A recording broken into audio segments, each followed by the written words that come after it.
ഇവിടെ ആര് വരുമ്പോഴും ഞാൻ വിചാരിക്കും അവരെന്നെ സഹായിക്കും.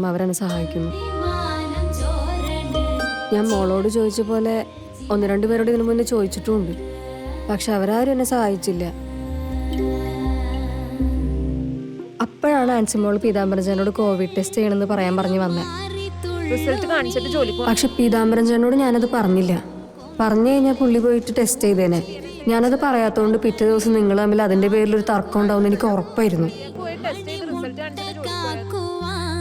അതുകൊണ്ട് ഞാൻ അടയുടെ അകത്ത് വെച്ച് തന്നെ കത്ത് കിട്ടിക്കഴിഞ്ഞാൽ മുന്നേയുള്ള ആരെയും പോലെയല്ല മോളെന്നെ കാണാൻ വരുന്ന എനിക്കറിയായിരുന്നു.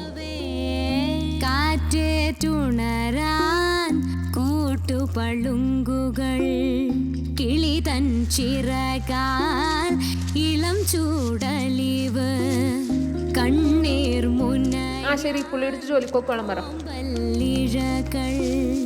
കറുകരുത്തേ നീ. ഇതിനകത്തൊരു കത്ത്. എന്നാൽ ഇതിനകത്ത് ഇങ്ങനൊരു ടെസ്റ്റ് ചെയ്യാൻ വിചാരിച്ചു.